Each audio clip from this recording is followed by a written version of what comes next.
All right. Good morning, everybody. Let's adjust these mixers here and transition on over in.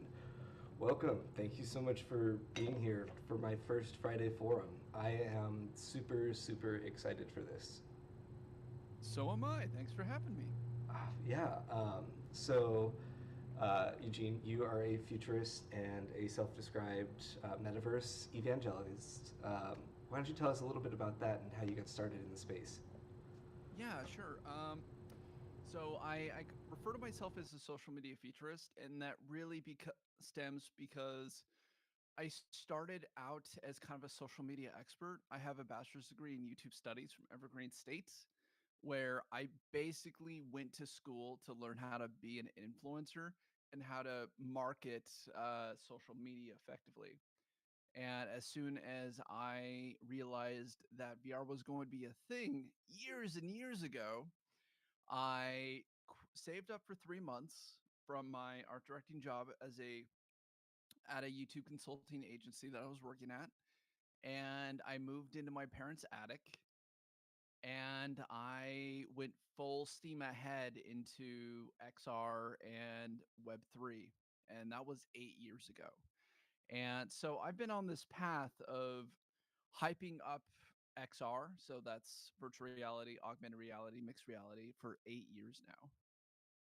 That is a long time to be doing this for any space, but especially for something like as new and I don't know how else to put it other than like revolutionary and pushing the boundary as the metaverse. You also hosted Glitched. You were the creator and host of the VR entertainment show Glitched. Hmm. Um, can you tell us a little bit more about that and how that went? Yeah. So when I was trying to figure out where everything was going, when I first started, I because I had been working with a lot of really big YouTubers at the YouTube consulting agency, I had kind of like a black book of like influencers that I was following, but I didn't really have anybody in the VR or XR space. And so I was like, okay, I'm going to follow every person I can uh who is working in this space. And at the time there was only like 200 accounts, maybe. And like there was nobody doing it, right? That's crazy And to think about it being that small. Like we're just at right? the start right now of this whole ecosystem, and the followings are still absolutely massive. But they're you're telling me at one point, I guess you did have to start from zero. It's crazy Yeah. that you got in at that period. Yeah, Sorry. nobody was doing it. Like the first example I ever saw was a experience by a guy named Lou Ward, who had been working on a prototype experience of the Iron Giant, where it like Huh. walks over, picks you up, and like walks with you in his hand. And like it was really unpolished, unfinished, but I remember seeing this and I went, this is the future. This is where it's all going. And I'm really excited for it. But back to Twitter, I started following like every person I could, and I just happened to follow this guy who had been hired at Altspace to put together 16 big shows on their platform. And they were all 16 of them. That is 16 of them. big. How did you manage that Yeah. all by yourself in your parents' attic or basement? A lot of calls, a lot of, just putting together presentations, going to wherever I could to speak on this because I wanted other people to be as excited about XR as I was. Right. And because, it's kind of lonely when it's like small and you're like, "Hey, bro, I know I don't know what you're doing, but have you heard of this thing called virtual reality?" Kind of like a drug pusher almost. And because I was like one of the only people at the time giving these talks and working the space and going to hackathons, like trying to build things that didn't exist. I had a list of video talks that I'd done, and I sent off a. Uh, actually, it's kind of funny. I did a tutorial on how to get verified on Twitter, but I wasn't verified.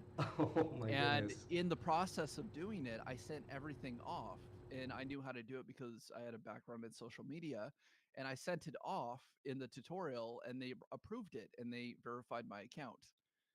That's awesome. So, Yeah. I get, well, you just opened a can of worms for that. Can you give me a brief overview? Because I would love to be Twitter verified, and I don't even know how to do that. And I have friends who are, senior engineers over at Twitch, hmm or not Twitch, Twitter. So, so how you do it is completely different than how you used to do it. At one point, they changed the system of how you actually get verified. And so, unless you're like Barack Obama, Justin Bieber, um, Lisa Kudrow, you're probably not going to get verified unless you spend like $30,000 in advertising with them. Oh, yeah, it's a money thing Yeah, now for sure. I could it's totally see that. it's 100% a money thing. Oh, okay. So, since Yeah. we're on the topic of content, hmm you also put out some really, really amazing 360 videos, and you work on a lot of social media creation within the VR and XR space. hmm Can you talk to us a little bit about like your YouTube channel? Because I watched some of those animations last night, and they are kick-ass. Oh, thanks. So when we sold the show, we had to when we sold Glitched, a VR talk show, uh, the first in VR talk show to ever be ordered like a traditional TV show is kind of how we like frame it. But season one was not uh like paid. It was all experimental as part of that like 16. Nobody got paid. Um, oh, Yeah, looked up like who else was on that 16 roster. I have not. Who else was on there? Reggie Watts, No way. Justin Roiland, who created the show Rick and Morty, I love Justin. I am a big fan of uh, Justin the Roiland. comedy group Josh or Jash, however you say it, which was Sarah Silverman, Oh, really? Michael Sarah, Tim and Eric, Bill Nye the Science Guy. Um, there was like this Dungeons and Dragons show on there. And then, I got offered a meeting because when I followed the guy who was putting together those shows, it was like,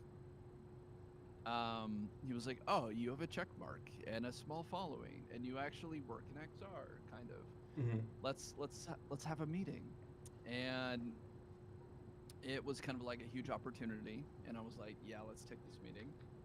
And Altspace went under, and a few months later, Microsoft would actually buy them out. But me and my co-host Joe Welsh, who was a like shock jock radio host, best known for having his penis pierced on the air.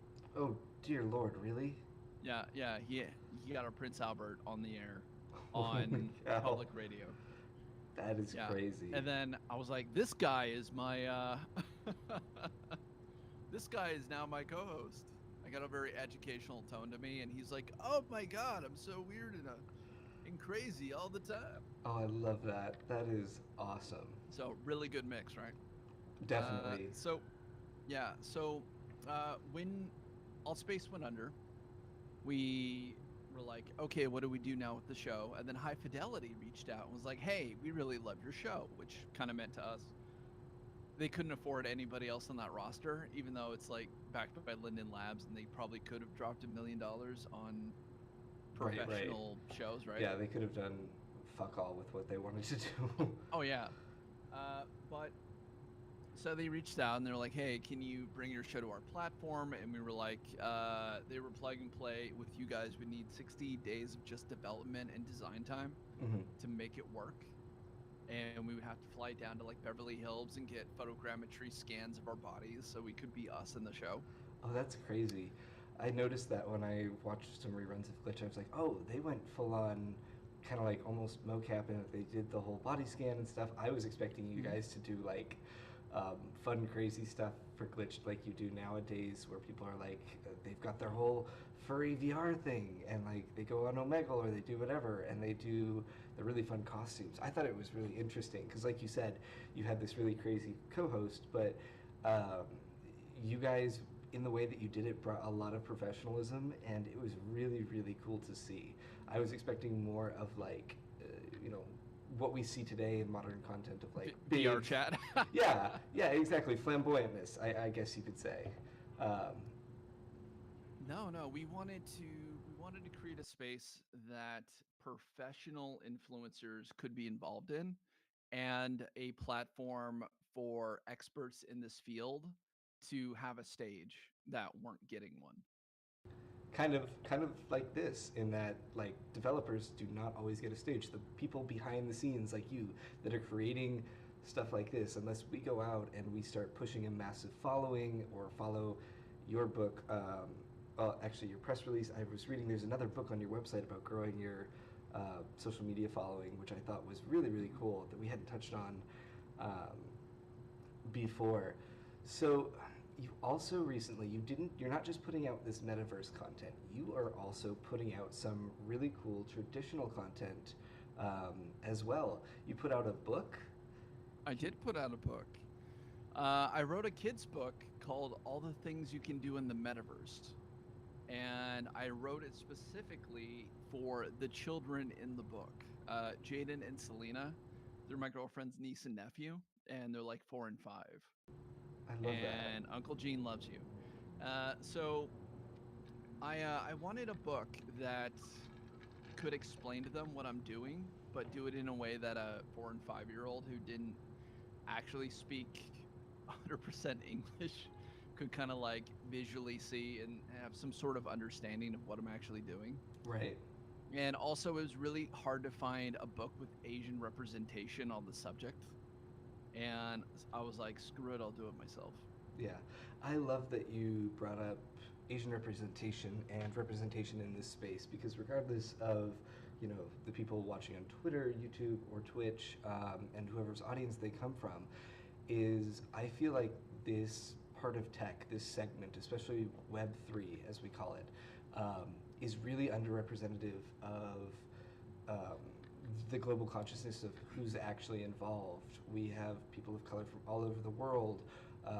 We have people of all nationalities, creeds, gender, and sexual orientation. Like I myself am gay, and yet we don't talk about the intersection of our identity and the space and technology that we are creating every day. And you took the step forward to take this one step forward, not just say, "Hey, you know, uh, we're a transracial couple, and I want to support my girlfriend, hopefully soon to be wife, if I Do remember you say correctly." transracial? Yeah, I guess that's the way to put it. Is that too Is old it? fashioned? I think biracial is. Biracial, sure. Um, All right. All right. yeah, All right. Language is fluid, I guess. right. But you're really pushing that, which I thought was because you were really brave in that you took this step and went, I'm not just going to talk about it. I'm going to create content that is inclusive of everybody. And I thought that was a really good approach that I just wanted to highlight for anyone out there who's starting a project. Or is just hanging out here in the space, or is learning from what you're putting out in the metaverse, or what I'm doing with Web3 and NFTs. I think it's a really important point to highlight. Is it something that you said it just kind of arose out of necessity, like I have to go do this, or was this something that weighed on your mind for quite a while? I have a really unique background. So I'm a first generation here in the United States. Where are you Like from? my dad and my dad and my grandparents were immigrants.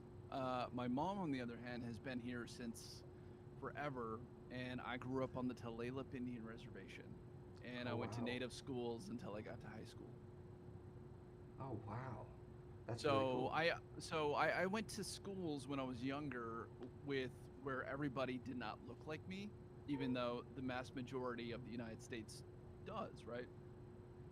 I mean, off the reservation, white privilege is a thing, and we tend to forget that racism and those boundaries of race are geographical.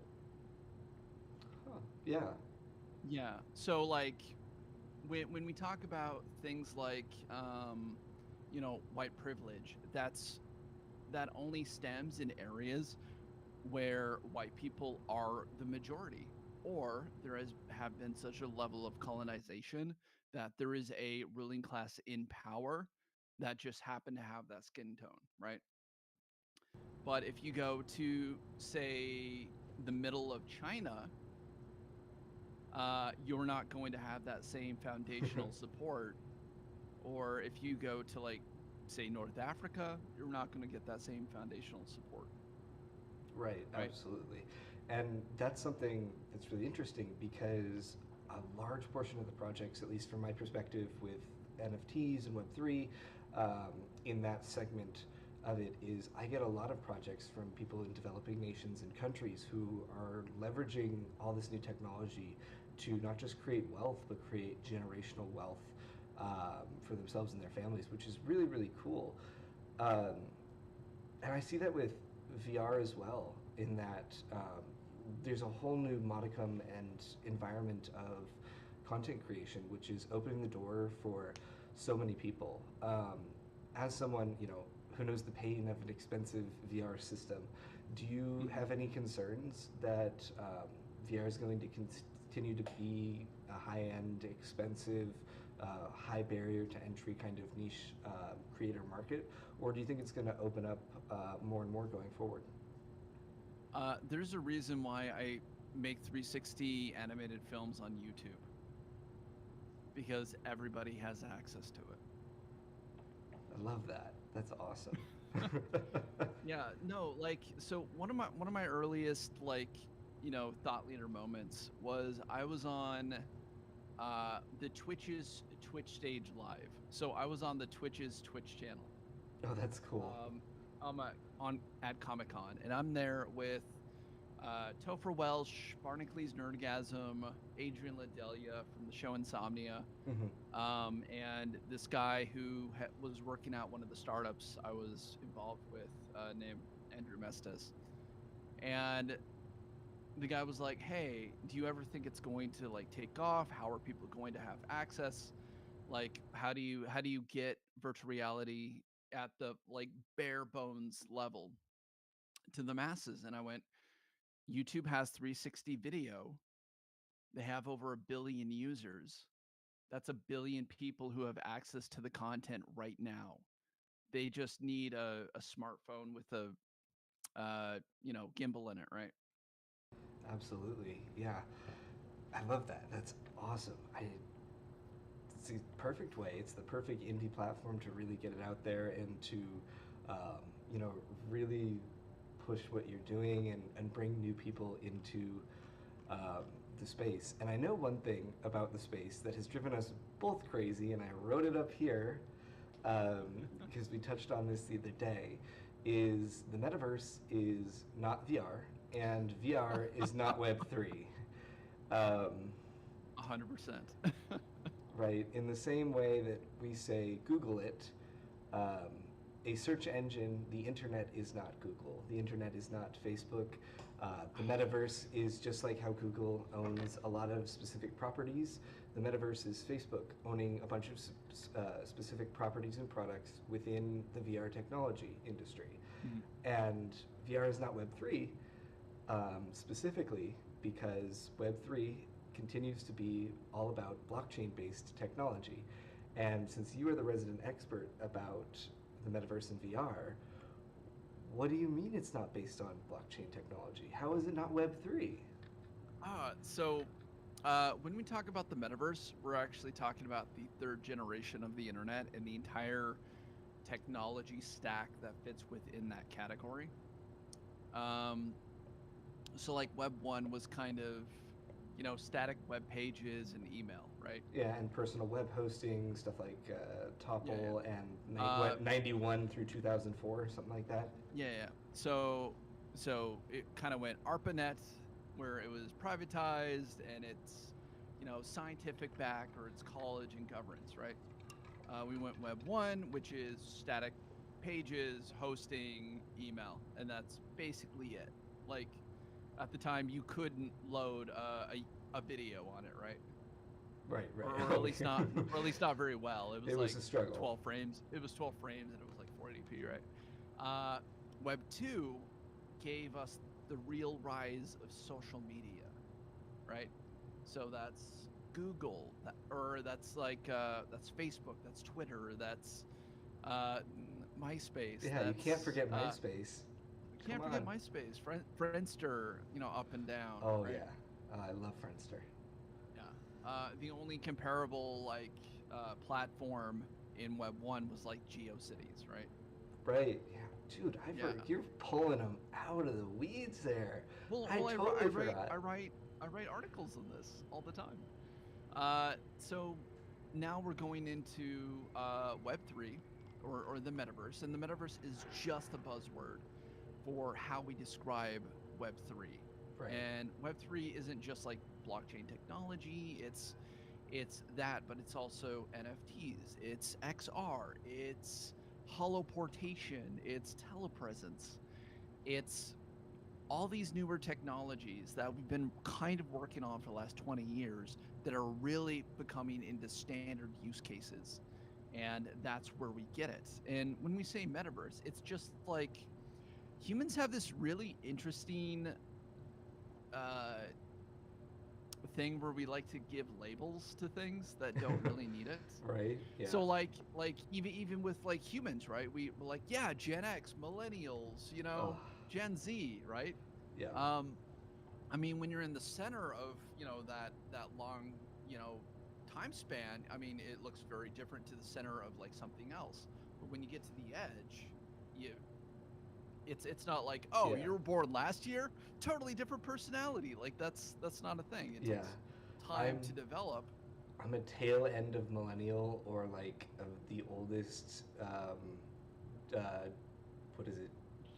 Gen Zer. Yeah, the oldest Gen Zer on the planet, and I'm like, I am a lot like a millennial, and I refuse to be part of the generation that ate Tide Pods. Uh, At the same It's time, I confuse people with my slang sometimes, and I'm like, I use bro, Gen Z it's slang. okay. People in my generation were like doing the snort condom thing. Oh my god, that's right. You guys were Yeah. crazy. Or eating cumin or doing the cinnamon challenge, right? Oh, I did the cinnamon challenge. I was a piece of shit. Or going into the woods to like summon Slenderman.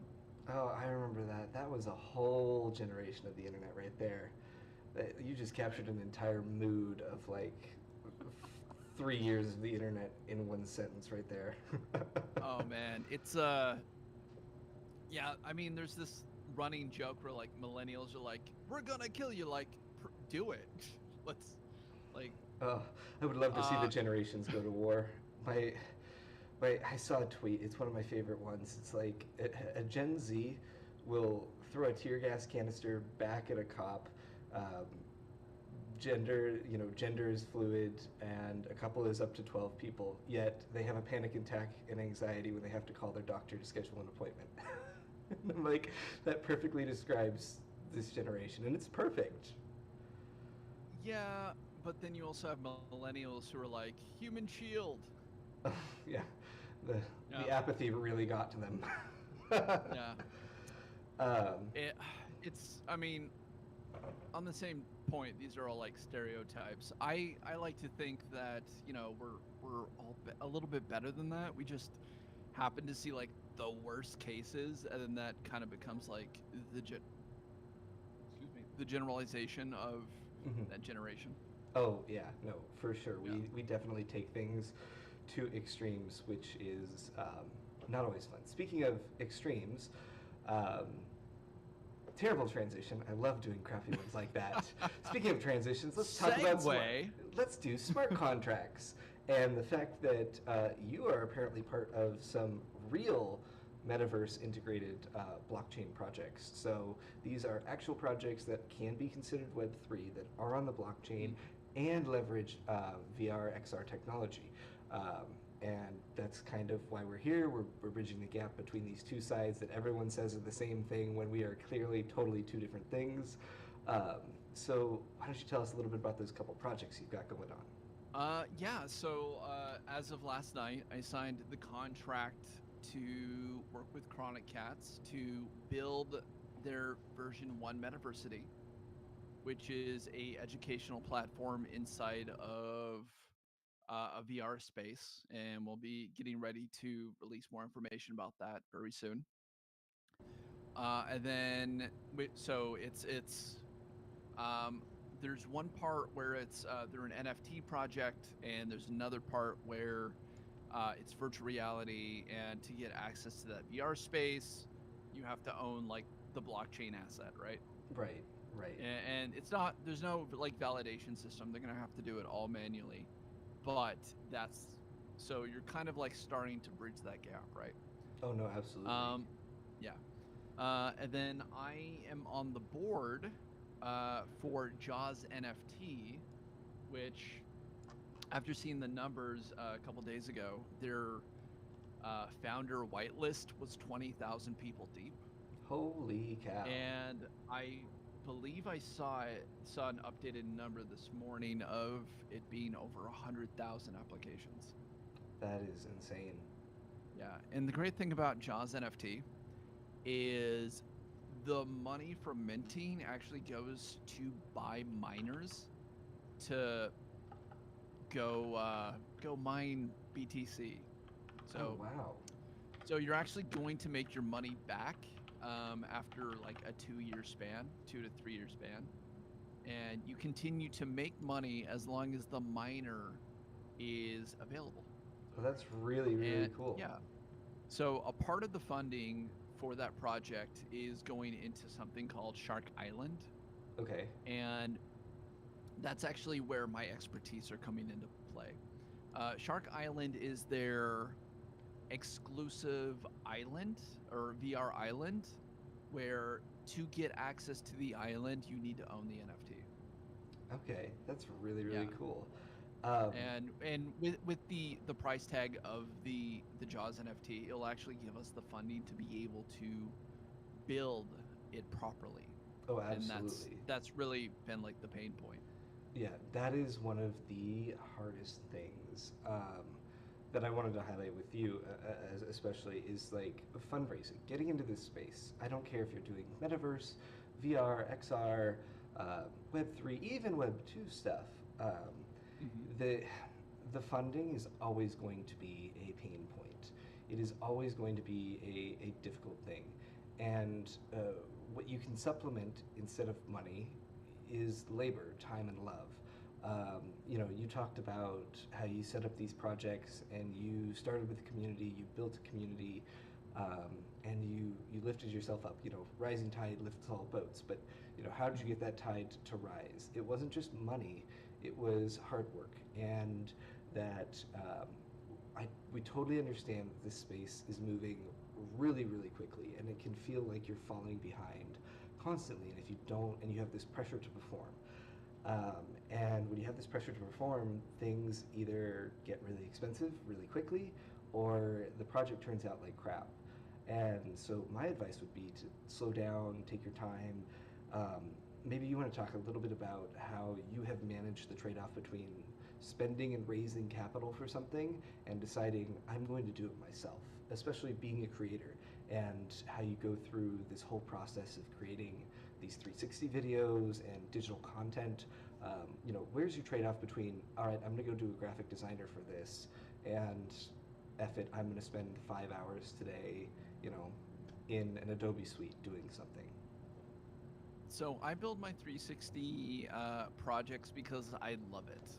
Like I love virtual production. I love virtual reality. I love creating those experiences, and I love release day more than anything else. Because, um, I mean, you can put all the time and love and effort into something, but at the end of the day, if it's not executed and then released properly, no one's going to see it, and that kind of sucks. Yeah. It's one of the biggest hindrances I see with YouTubers is they'll spend 20 hours on a video, they'll put it out into the world, and they'll go, "Why doesn't it have 100,000 views?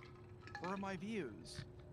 And then I'm like, "Okay, what did you do after you released that video?" "I started the next one." I'm like, "No, you have to market your video, right?" Absolutely. Um, there's a thing that a company called Cinesaurus came up with called the four quadrant method, and it is how you get videos to go viral. It is building on a fandom because there is a pre-built audience, flagpole content, which means there are events that happen every year, and you can build content around that. Right. Quality means it actually has to be good, and then you actually have to spend time marketing your project.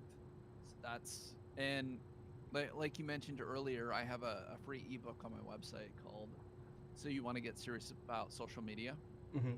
and basically it's like a free ebook I wrote for people. And the whole point of it is to talk about the content distribution system, where you take one piece of long form content, and this usually works out for like podcast type formats like this, right? Right. Absolutely. Where you have long form content, you break it down into clips and audio, and then you take that audio and you put it onto Anchor, and Anchor sends it out to like 10 different platforms. And you take your long clip and you break it down into smaller clips for Instagram and TikTok and Facebook, and you take all the verbiage or the dialogue, you turn it into a transcript, you turn it into a Medium article with the video right at the top, and you repost that article for Tumblr and whatever else, wherever else you can find, and then you take all those clips, all those posts, all those audio things, and you put them onto Reddit. Yeah, Reddit's a Yeah. great place. It's so underrated. Yeah, it can be weird. It can be kind of quirky and kinky on Reddit, but I absolutely love Reddit. Like, if I'm not reading a book, I will totally scroll through Reddit and look at stuff. My favorite, because I'm a Linux user, because I'm a big fan of that. Have you ever seen the subreddit Unix porn? Unix porn is all custom desktop environments. Cannot say I have.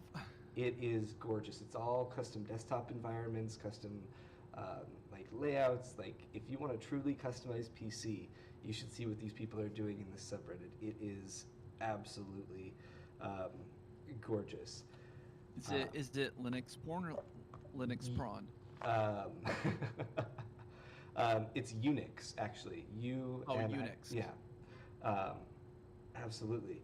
So we have couple more things to talk about. I just wanted to remind everybody who's watching, because we actually, believe it or not, I thought Twitter was going to be our smallest viewer segment, and it's actually one of the biggest ones. We have quite a few viewers just watching this through a Twitter tweet.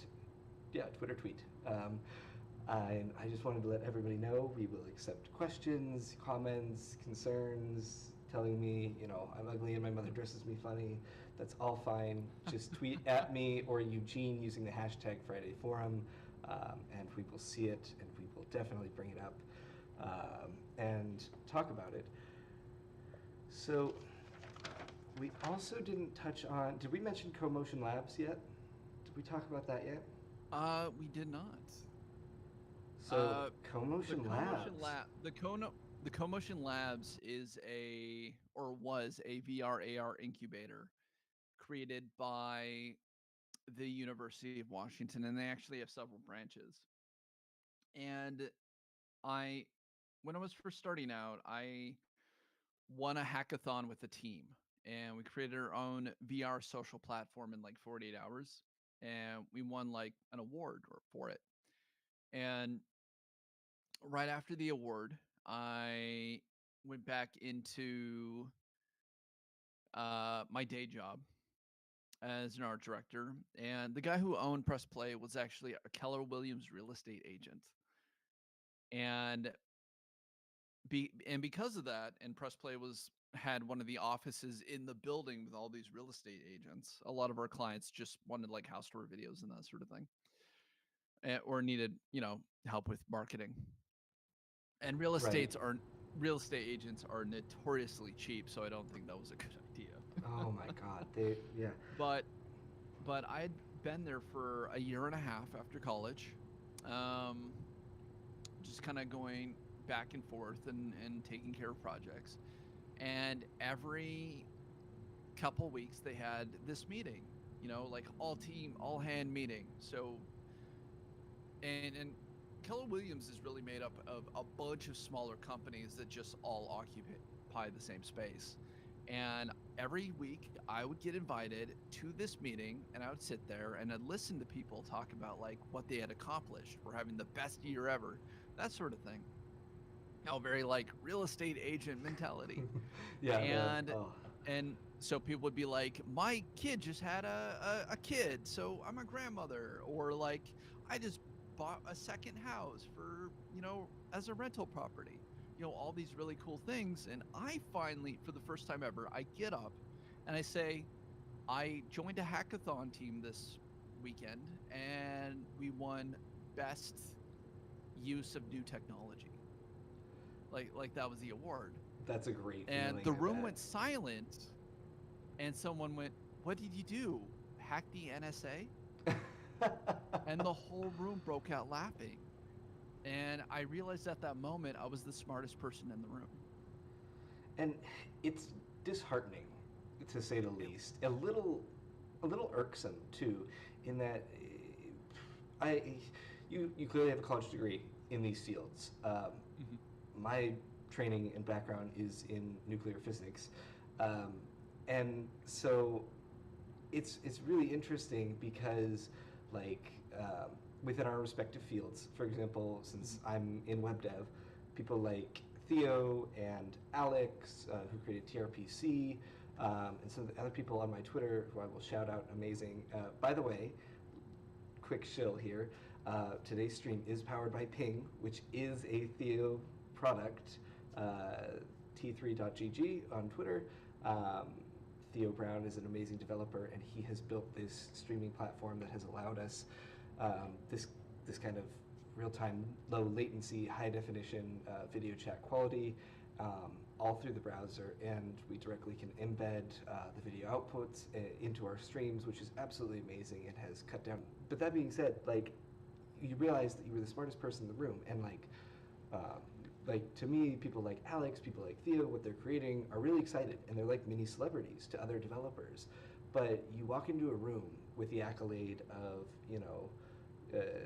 using most innovative technology that isn't in a tech space, and people are really put off by it. And I make this argument all the time, is that um, we have honorifics in English for for military members. I was a petty officer. There's honorifics for attorneys, esquire, for doctorates, but there is no honorific in English for an engineer or a software engineer. And I always make the joke that in any sci-fi series, all the software engineers, the people creating the metaverse, the digital content creators, they would all be like the tech high priests in basically any sci-fi. And yet we don't even get, an honorific in English. And when we walk into a room, maybe I have a different. I think that's why we call ourselves evangelists. Absolutely. It's just interesting to me, and maybe it's my military background. Um, but I would much rather be thanked for the contributions I make to the software world. And I'm sure you would like to be thanked for the contributions that you make to the metaverse world and the things that you do, rather than just my military service. Because I took your tax dollars and I drank beer with it. That's genuinely what I did. And people don't take the time to stop and thank people like you for creating new things, for pushing the boundaries, and for helping us create this entirely new space, which I think is long overdue. So from the bottom of my heart, thank you so much for everything that you've created and put out in the world, and all the love and support you show all these different communities and people, and the way that you empower people is really inspiring and something just super fun. You put out some really fun stuff. So, feelings. Yes. I'm getting feelings. Stop it. I'll start blushing. Oh no, don't do that. We'll both have to drink water.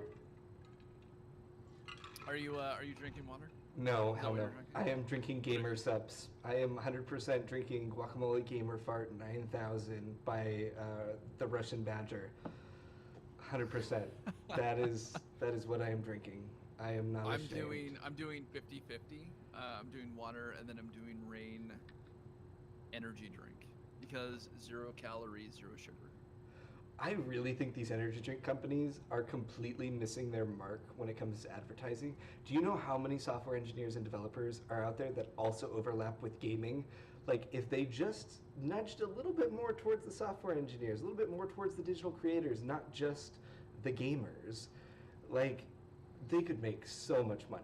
Like, if they partnered with you or me doing like software or metaverse stuff, like, that would be super fun. Plus, I would get gamer subs for free. So like that's I feel like if I had partnered with Rain, like the whole point of Rain, like if you look at all their advertising, it's all like workout fuel, right? right. Yeah.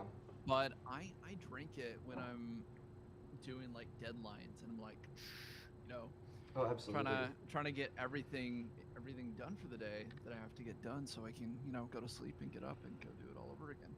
Absolutely. Um, but I think if I had like a branded energy drink for what I do, it'd be something out of Cyberpunk 2077. Speaking of cyberpunk and that whole situation, this is actually a good segue. I'm going to connect it to your clothing line because holy shit, do I love your clothing line. Like Oh, this thank you. this is not like me shilling. We did not pre-plan this. I did not tell him I was doing this. I love his clothing. You guys have to go check it out. The links are in his bio.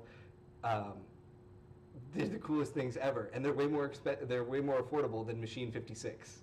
Um, oh, yeah, yep, that's right. Yeah, For those yeah. of you that don't know or aren't big into graphic art and graphic design, if you're big into cyberpunk, Machine 56 is an amazing Indonesian-based firm that puts out some absolutely gorgeous and just really, really cool cyberpunk-inspired, Eurasian style clothing for colder Mhm. weather typically. But they have, if you see in the background of his, they also do a wearable art piece. So that's literally, it's not like a motorcycle helmet. You shouldn't wear it for safety. It's a decorative art piece that you can wear, and they are super cool. I've wanted one forever. I might have, and I hear he has another one that I might have to buy off of I him. do. I have a So I had been following Machine 56 for probably 15, 20 years. Jeez, I've only been following it for like the last 5. Yeah. No. I found his stuff on like DeviantArt back in like 2002. Shit, it's been 20 years And since 2002. yeah. So like, um, and I had missed every helmet drop either because I didn't have money or I was in a transitional period in my life where I just couldn't, spare the cash. Or, these things when they release, he only makes 56 of them at a time for that line. And then he never remakes them ever again. So once you miss out on that 56, piece collection, that's it. You're never getting it. And I just happened to see the email at like 2:04 when it opened up at 2 o'clock. And so when I got in, like I was like, oh, let me go type in, got it in, and I got it in the queue. There was only 18% of the entire stock left. Oh wow. And so the entire collection sold out in 30 minutes. And I didn't cop one, but I copped two. And that wasn't by mistake. It was like I'm going to keep one forever because I love it, and I know they're both just going to increase in value. And I figured if I bought a second one and I sold it just to cover like my costs of both of them, I would be happy. And like I I never spend that much money on anything. Like I'm just super frugal, and I like bought it, and I bought it on credit. And then I like called my roommate, and I was like having a panic attack, like, I I'm in spent so debt. much money because they're not cheap. Nope. Yeah. I've stopped using credit. I pay cash for everything, and the most expensive thing I did was actually last year. Aside from like a car and a motorcycle and stuff, like the most expensive thing was this last Christmas. I bought all new PC and hardware, and all that stuff. Like I spent like $6,000 on all new hardware for Web3 stuff for all my clients. So it's a business expense I can write off, but I paid cash for this, and I was like, oh, it was painful. Um, Uh, but you were talking about earlier. So sorry, we nerded it out a little bit. Well, yeah, we were fanboying out. Oh, absolutely. But you mentioned earlier, you drink your energy drink to get through what you're doing and pushing that kind of a thing. Um, and, when you have crunch time and that kind of thing. And I wanted to touch a little bit on mental health and like how you address scheduling yourself out, how you avoid fatigue and burnout. Crunch, is it good, bad, is it ugly? Because crunch happens whenever you have passionate people who are excited about building something. And crunch in and of itself isn't always bad, but the way it gets exploited and used can be very, very bad for some people. So I wanted to hear your thoughts about, how do you balance yourself out? How do you?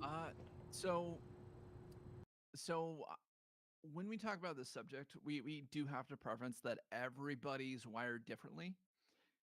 Some people, they might be able to work consistently for 2 days, and then they might need a third day off, right? And there are other people who can work 12 to 14 hours a day, 20 days consistently, without any fatigue, right? And so your availability of productivity is very much a spectrum. Oh, definitely. And there are so many factors to take in. And so when I give my advice or when I explain what works for me, that might necessarily not work for somebody else.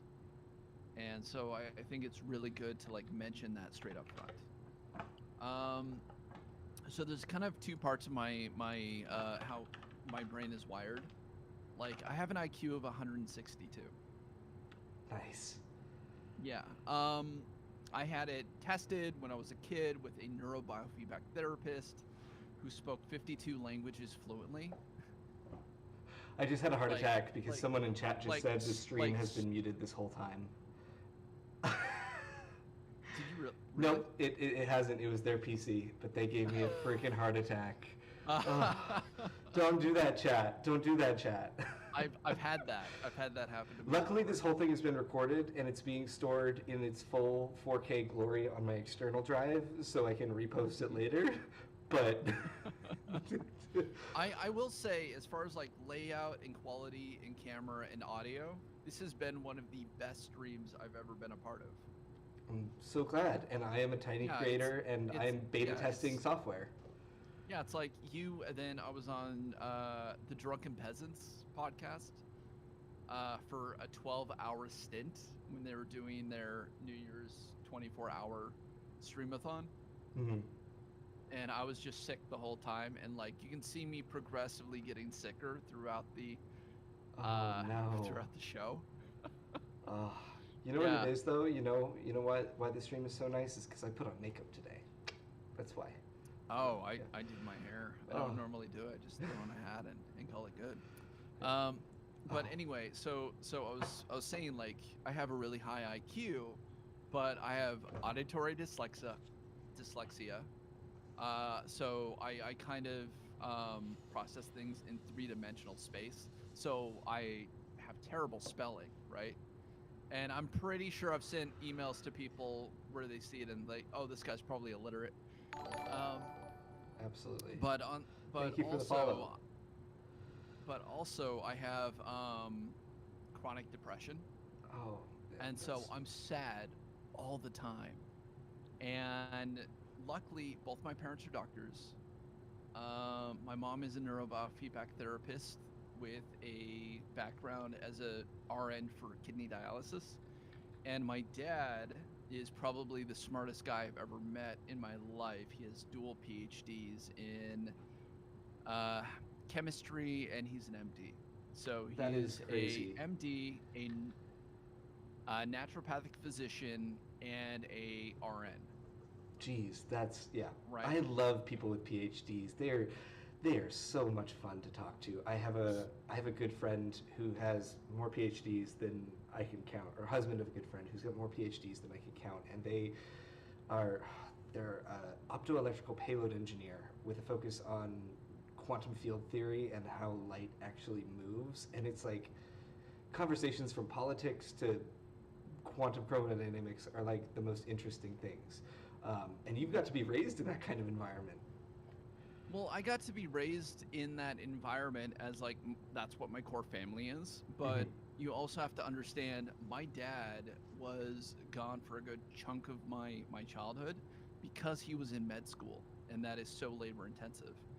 He did two PhDs in the span of 8 years, Damn. and my mom was kind of raising us or taking care of us mostly um, by herself in my really young formative years, and then we moved out to this reservation where the school system. All right, if you've ever been to a reservation pre like casino, Yeah. they're not great places to live. There is generational fetal alcohol syndrome going on. That I've seen people tear off chunks of their house, like the tribe gave them a house, and they were taking pieces off the siding of it to burn to keep warm in the winter. Damn.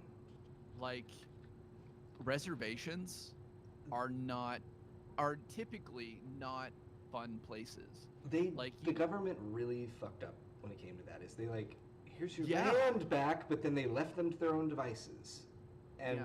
didn't didn't benefit from the same support and urbanization and economic, you know, prosperity that the rest of the country did. And it that's going to be a whole can of worms. It Let's is. narrow it back It to is. mental health. But So then you when you look at somebody like me, you have to go, what is race versus what is culture, right? absolutely. So like race. I'm like a first generation immigrant here in the United States. I'm white. I look very European, right? Um, I'm I'm just like in my genetic makeup, I am everything, but I just happen to look white. But culturally, like I've been to longhouses, like field trips for me. What were to go watch people make totem poles. Um, listen to elders tell stories and have drum circles, and I know what a bell dancer looks and sounds like. And 99% of the country do not know what those things or have never had those experiences. Which is So really that's unfortunate. And I want to oh, preface this absolutely. with, like, I was born and raised in LA, which is very culturally diverse. And then you've got Pachinga, you've got Indian reservations out there, and you've got Vegas, and you've got everything. So I grew up in a very multicultural, and I know what you're talking about. And it shocks me, having moved around the country, having lived in all these different parts of the country, that people are so ill informed that despite the fact that we have this global technology that you're building, that you're taking part in, this metaverse, this all this technology Mhm. that we're using to connect us, we are still so culturally and socially ignorant of each other. It's a little astounding. Yeah. I I can't wait till we get to the point where it's just post scarcity level. Yeah. And I know a lot of people are like, "Oh, socialism bad." And I'm like, "Well, what happens when all of your needs are just met because not from, a standpoint of resource shortage, but because there's so much abundance Right. that you don't need to have classes anymore." I'm And a then it's all about technological socialist in that, like, I believe in exactly what you're saying, and that it can be done because there's no such thing as a free lunch. But I believe the technology will advance to where it doesn't cost the taxpayer $30 or $50 to buy everybody a free lunch. It costs the taxpayer 2 cents to buy everyone a free lunch because technology is just that advanced. And like you said, there's no Mhm. longer a scarcity issue, there's a surplus issue. And, you know, that's the way we're going, and we're seeing it in Eastern developed countries. I love that we started with mental health and we've divulged into socialism.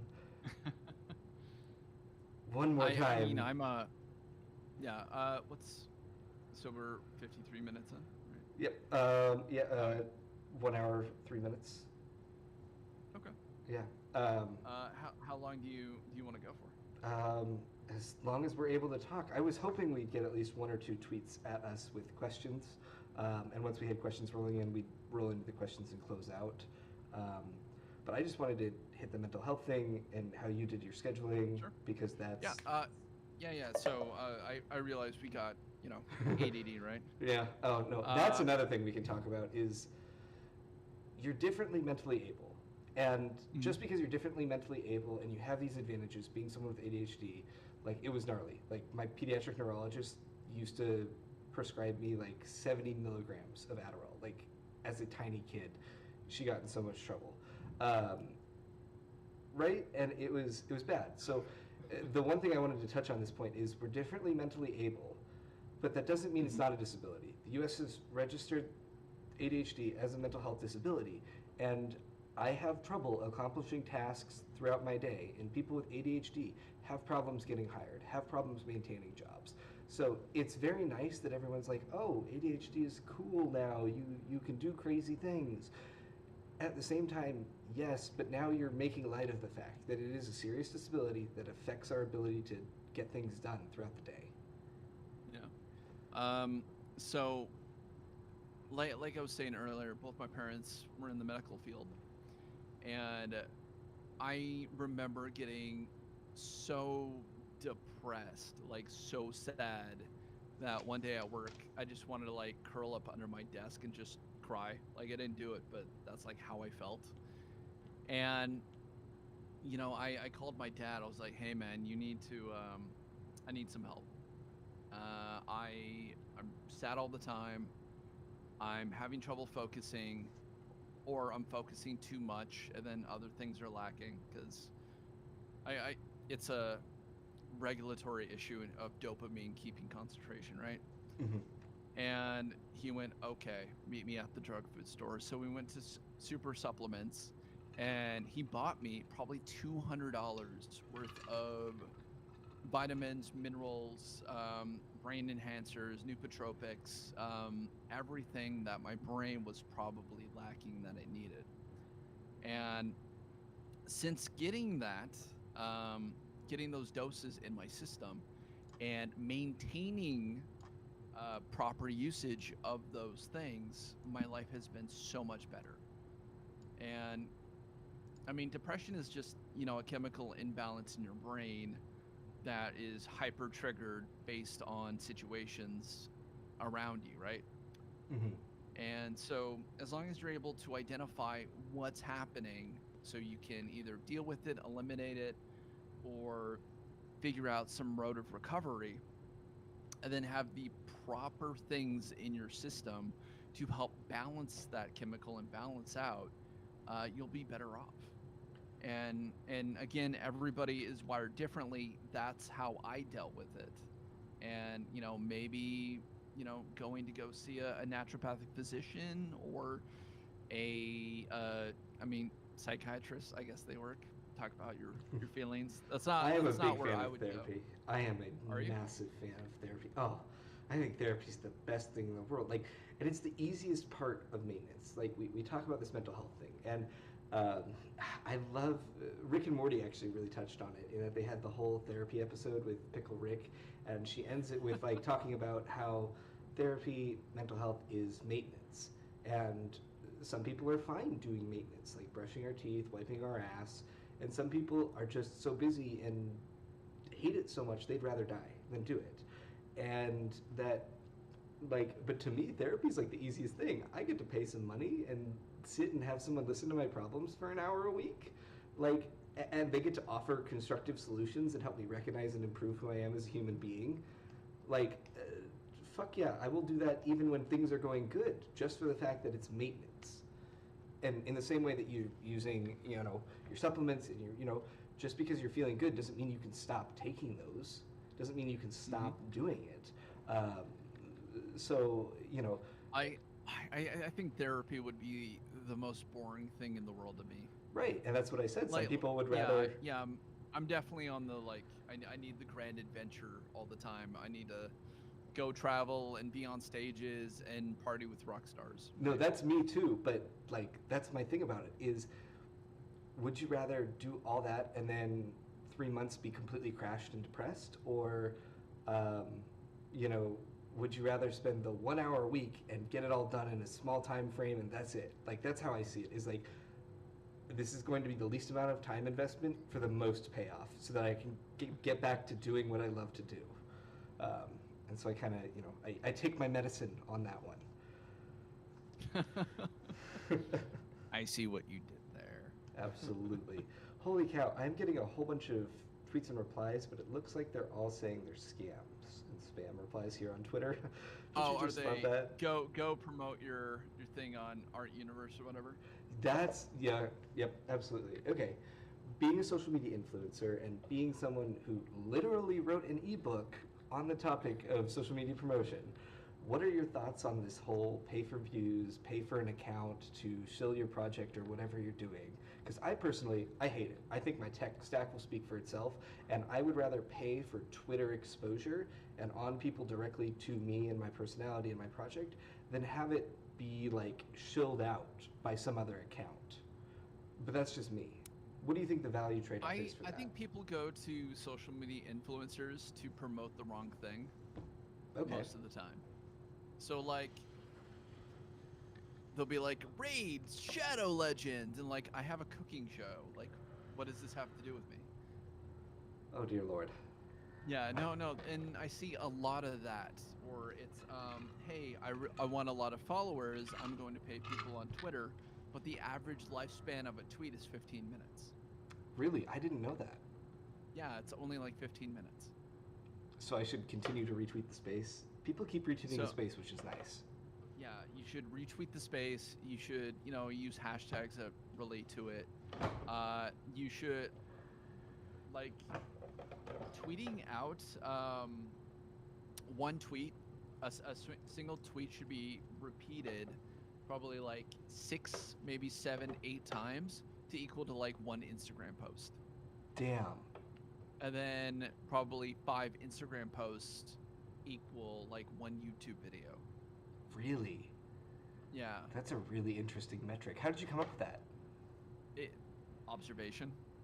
Fair enough. And you also have like again, audience building is kind of different for everybody based on niche, accountability.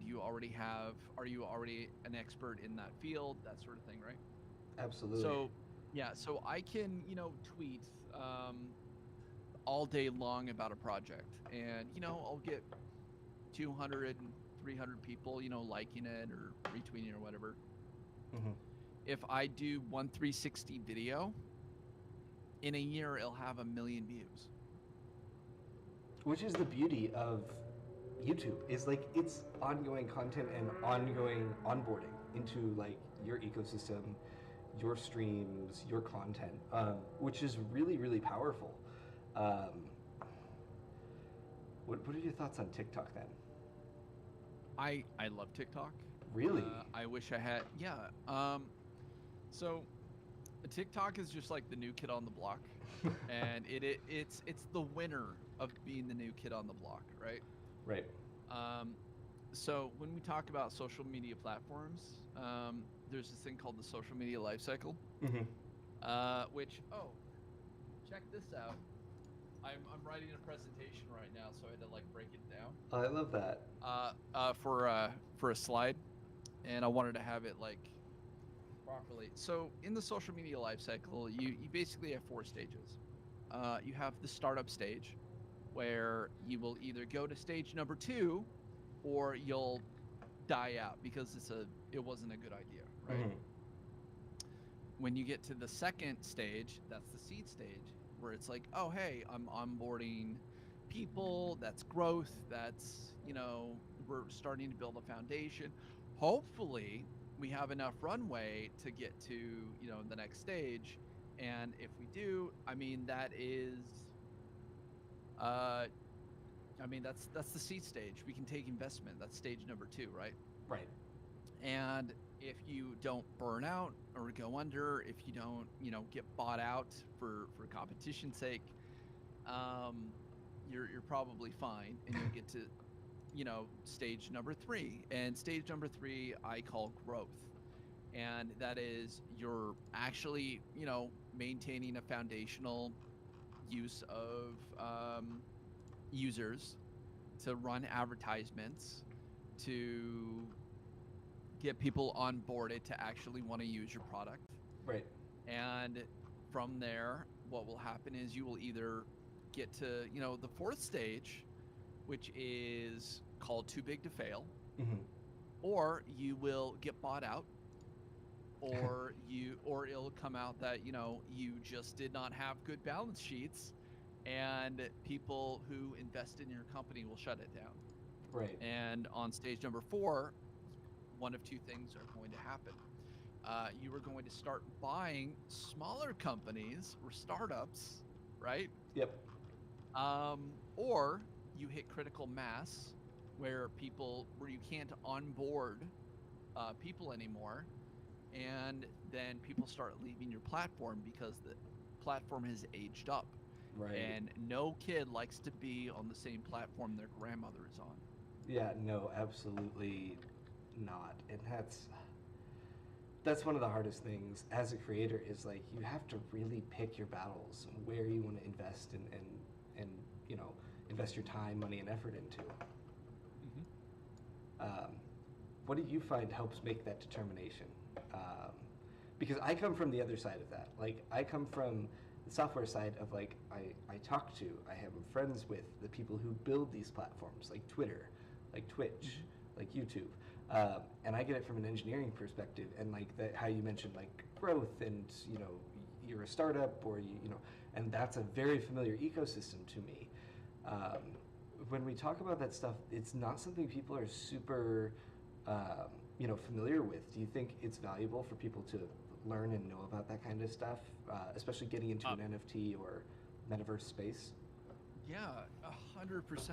I mean, when we talk about things like, say, the 4 quadrant method or the social media life cycle that I've brought up today, we're I'm really reading your talking. book right now. Oh, are you? Yep. We're really talking about methodology or systems to identify and solve problems. And even with how technology evolves, our approach to that technology from a systematic point probably will not change that much, Mhm. right? We're always going to want to be social. Yeah. Technologies are going to be driven by money and adult content, right? Yes. Um, yeah, that's why VR chat it works so well, is because you can be on there and be a sleuth all you want, right? Absolutely. Yeah.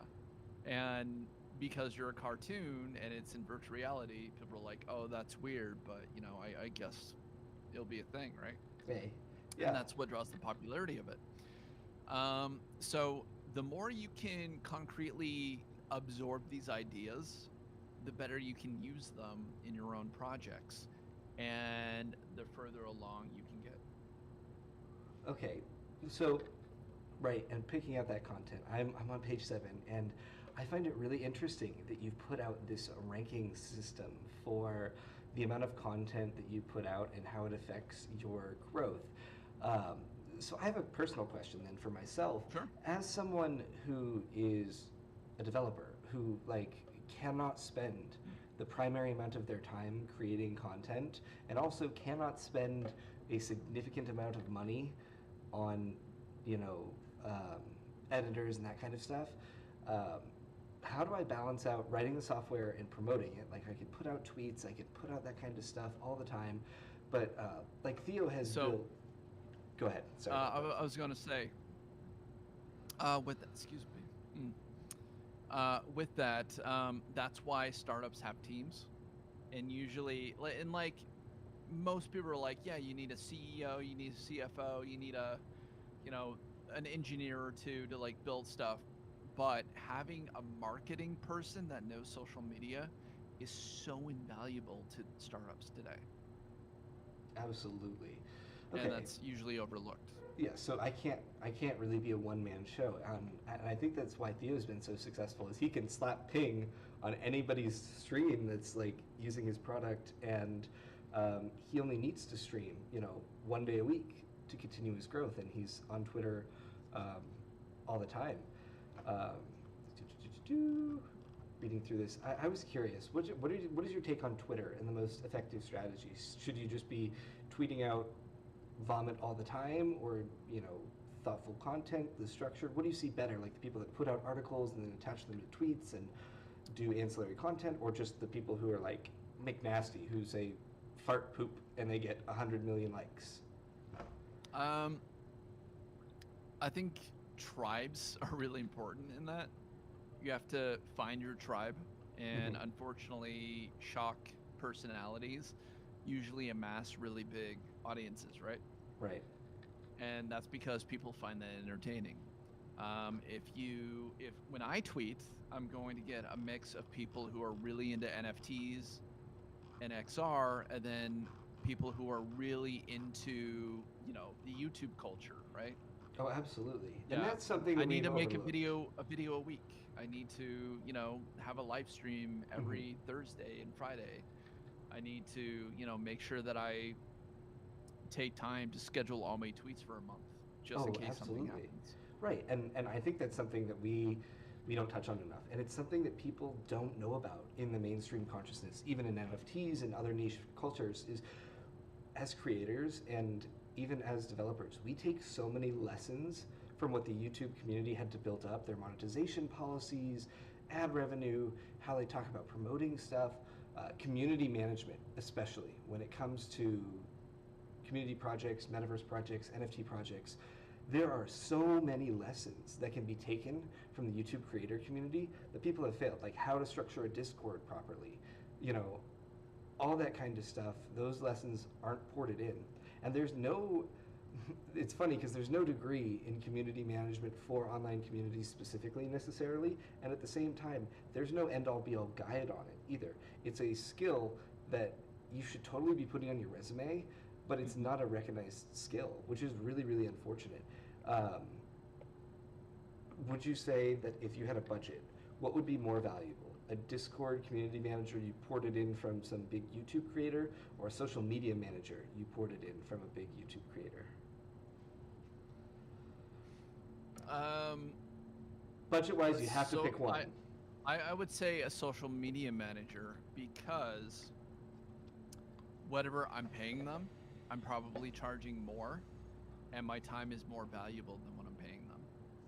And if I'm spending 10 hours a week doing this, this line of social media tasks, Right. and I could be charging somebody, a client like twice that.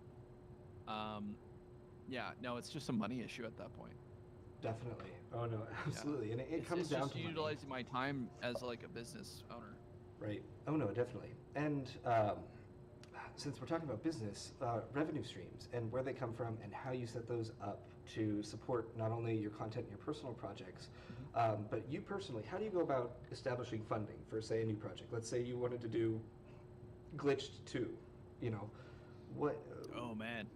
what would, or you wanted to do, like I do this Friday forum, and I have expenses. Theo's ping, the paid developer beta, is not cheap, like not cheap, for a monthly fee. The restream software that's being used, you have to pay for that as well. And there's little expenses that pile up, and I could totally fund that out of taking on client projects. But then I'm always forced to be doing client work. Um, where do you look at generating revenue streams? Since I don't have a following, and people, anyone's welcome to donate, by the way. And all the guests on my stream will get a share of donations. I didn't preface that. He came on here as a volunteer and to be interviewed. And if anyone That's does, okay, buddy. You keep it. but stuff like that. And how do you go about, I guess, monetizing your content then, and creating a revenue um, stream around it? so here's the thing that most people don't realize. When you are at the 97 percentile of all professional content creators, your average income is $16,800. Really, a Yeah. year? Yeah. So that's like the top three I'm going to percent. say that again. If you are at the 97 percentile a year, on average, you are making $16,800 USD. That's nothing. That's nothing. The average professional content creator cannot support their life. So that's why when people come to me and they're like, hey, I want you to do stuff, I give them a price sheet that reflects a production studio and not an influencer. Huh. In the same way that. because it changes the way that they view it. Because like when people go to influencers and they're like, "Hey, I want you to make a video about my product," and it pays X, and they're like, "Oh, that's nothing," and they go, "Well, so and so influencer over here will do it for half that," Is it going to or be if as you good? give them like just kind of a standard rate, they'll be like, "Oh, that is so expensive," and you'll be like, Yeah. "Yeah, that's my price." So like, "Yeah, but I have a list of other influencers who do it way cheaper." I have to go, "I'm not an influencer. I own a production studio." Would you go to like Fox and be like, "Hey, I know that I can go make, the X-Men movies for 25 million, but this influencer here over here will do it for 10 grand." Yeah. Right? No, and I find that really interesting, and that's a lesson people should take because it's something that we have as software engineers, right? Is like people come to me, I offer code, I help people out. Like Hmm. someone called me in a panic, like they couldn't get their project deployed properly, and I jumped on a call and I spent a couple hours with them fixing it and then actually showing them how to do it properly so they didn't have to call me again.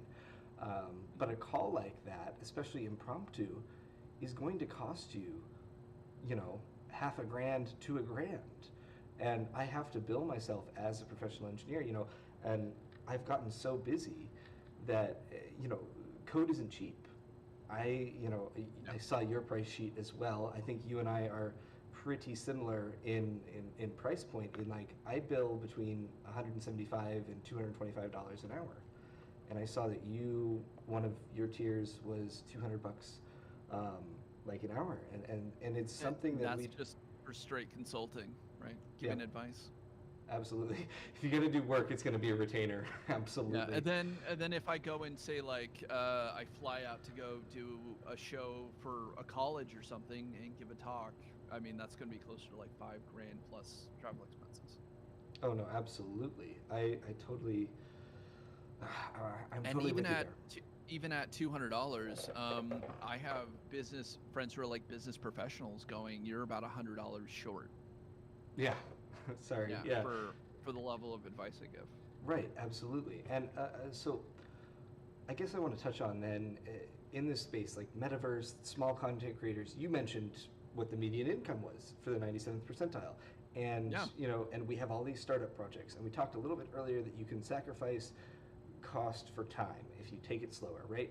But when I guess my question to you is, how do you view it when somebody who has a really cool idea, like you're behind the idea, you think it's really cool, but reasonably you can't donate all your time to this, yada yada. Yada. How should these projects approach you or me, and ask, I need these services, and I don't have the technical skill set to accomplish these things, but I don't have $5,000, cash in a pile that I can light on fire, whether this succeeds or fails. You know, uh, how do I go about either getting your assistance or, you know, finding a cheaper way to do it, or just how do I take I the next step without the five if you grand? want free advice, I have a Twitter Spaces on Thursday at 9 a.m. called Web3 and Me. You can join the Twitter space with me and Red Romina, and you can ask questions. And during that hour, I will answer whatever you want. Right? If you want my dedicated assistance for a full hour, it's $200, just to like have talks. If you need to put together a team and you do not have a budget, take your project to a hackathon. Absolutely.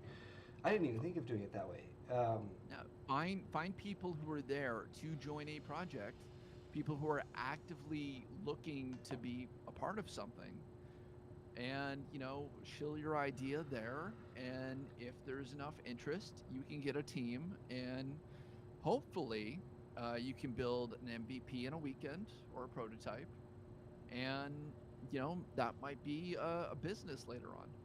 Absolutely.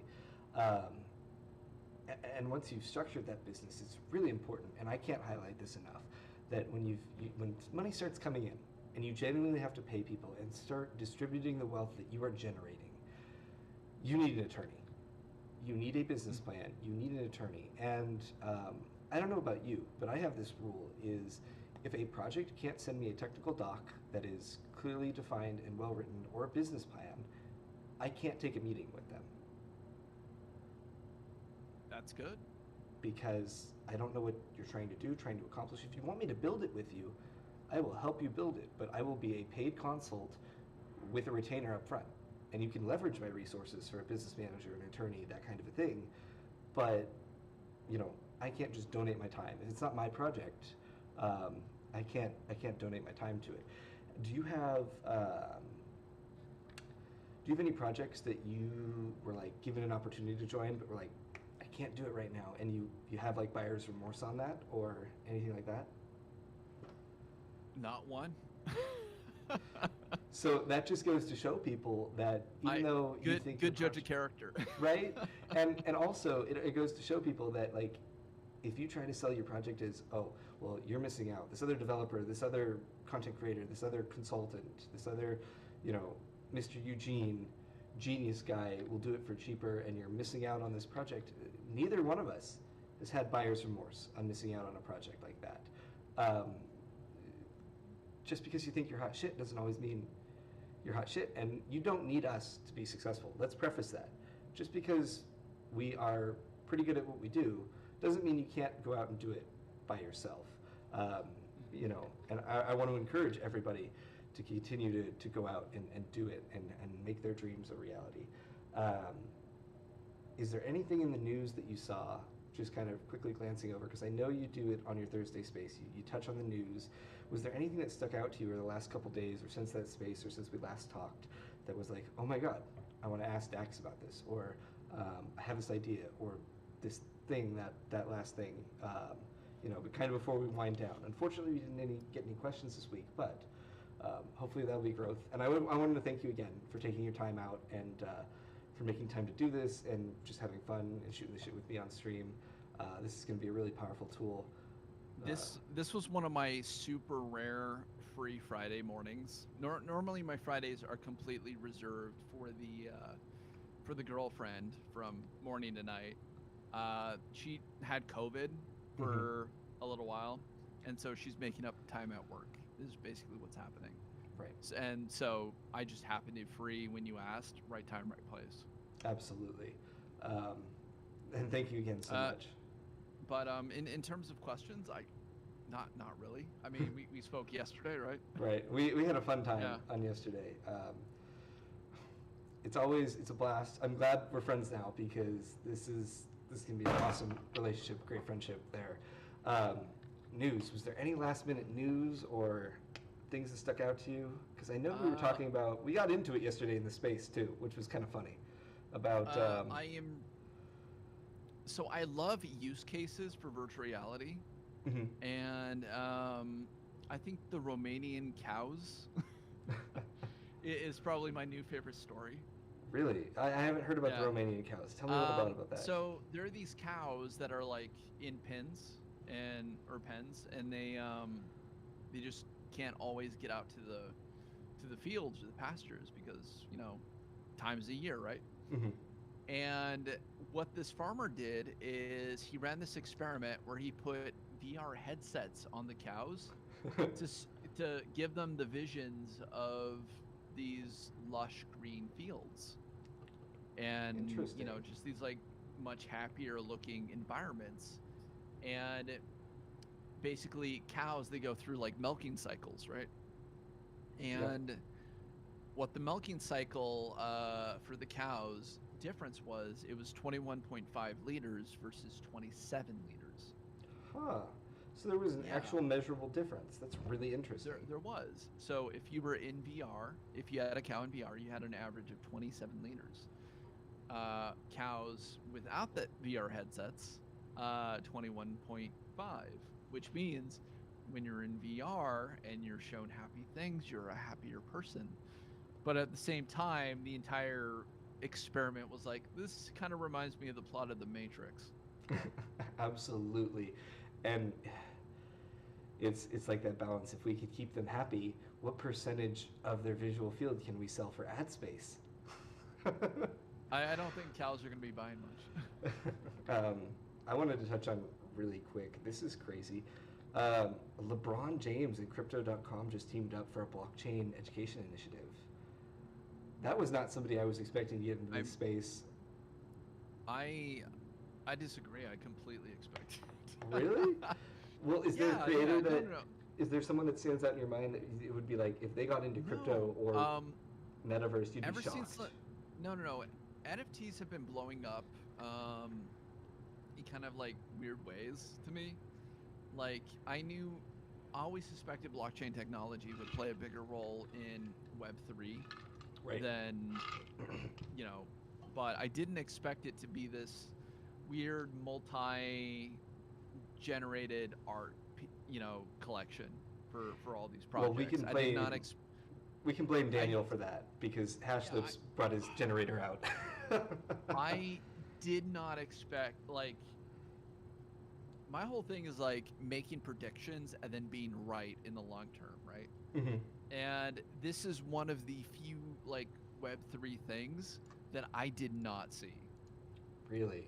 Yeah, no, I could see it came out of left field because basically what happened is the dream of a developer came true in that a developer put out a really cool tool, Hashlips, Daniel, put out his art generator, and he made it easy to use, and he introduced people into code and that kind of a thing, and then everyone just started using it, and it became the thing to use. And it could have just as easily have been something different, like a DAO or a metaverse-based API system, or some sort of metaverse integration system. It could have been the thing that was easy to use that everybody started using. And so it's one of those weird things that it's like it was the luck of the draw. It was whoever made it first to market. It was whoever created this, this piece of tech, which I think is really, really, really cool. Yeah, my business development guy, as soon as NFTs started to take off, he's like, we got to build the tools to corner the market. And I was like, oh, that ship has probably already sailed. Yes and no. Especially since my team is 2 designers and a business development guy. Yeah, you need a developer on that team. Absolutely. Yeah. We actually had one for a little while, but she left shortly to go work on some other stuff. We had a chief technology officer named Audrey Lane for a little while. Okay. And she actually worked on the Lindsey Sterling show for The Wave. Oh, that's cool. And a bunch of other really, really cool projects. She went to she decided she wanted to go to college right after joining the company. Mm-hmm. That makes it hard. So that was just a time commitment on her end that just didn't quite work. But we love her and we wish her the best. That's good to hear. Well, I am always available for you, just for you. I know we pay in stock options. That is fine. That's not fine. You'll get to work on some really cool stuff, but we work on stock. As long as I can put my name on something really, really cool. Oh, we always have really, really cool stuff that we're working on. I love that. So, I wanted to thank you again for being here, and I wanted to thank everybody who took the time out of their busy mornings, Friday mornings, getting their weekend lined up, who are here watching us. I am extremely thankful to E.L. Flipster, who is one of my community managers and helpers in my current project. Didn't even ask him, didn't even tell him about this thing. He just saw it on my feed, and he has been in here. He is the one that scared us shitless, saying that our audio was cut out.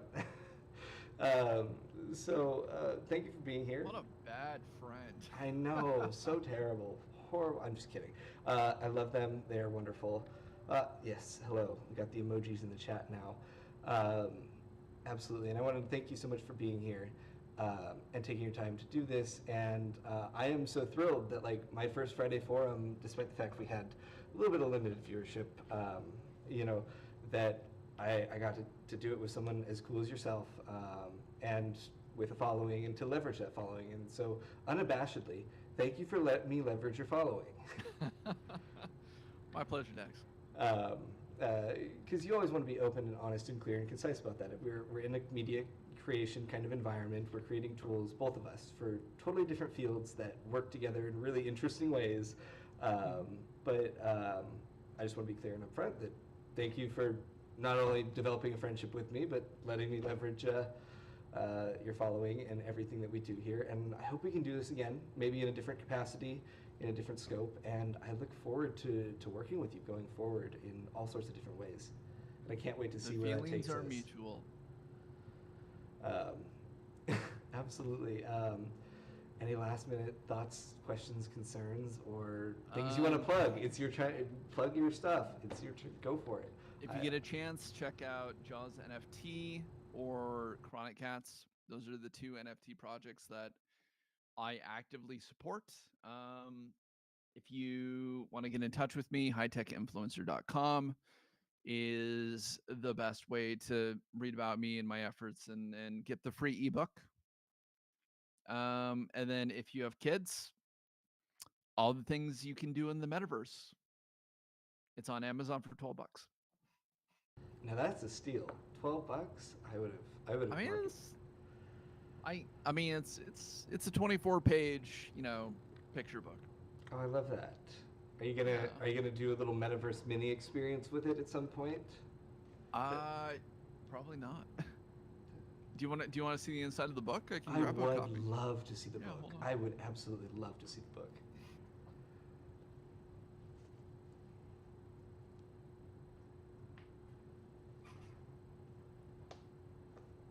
So this is all the things you can do in the metaverse. And Jaden and Selena, they meet their robot friend Butt.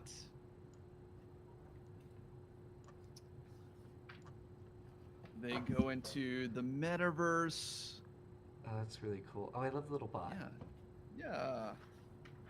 I'm gonna skip. Don't want to give away all the secrets. No, this is the cutest picture in the whole book. Just Selena wearing a cute red hat. I love that. Did you draw those yourself, or did you hire an illustrator? No. I collaborated with another artist. I did like half the thumbnails. She did the other half. Mm-hmm. She did the initial drawings. All the drawings were the wrong size. Oh dear.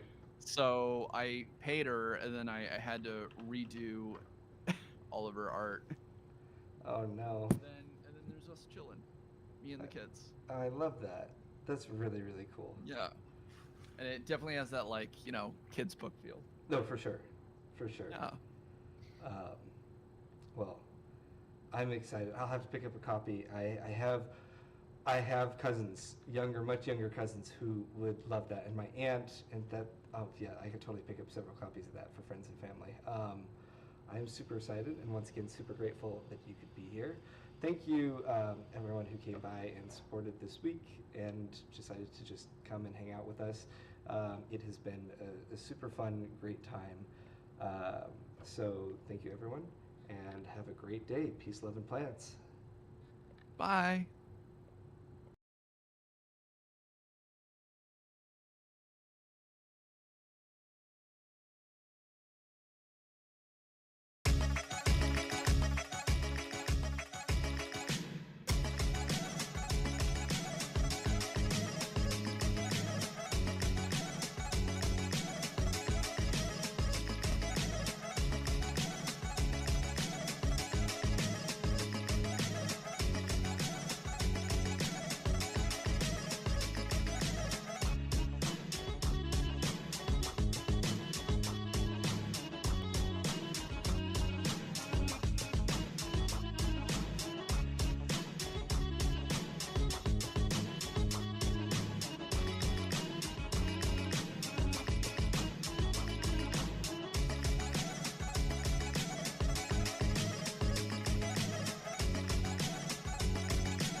pleasure feel.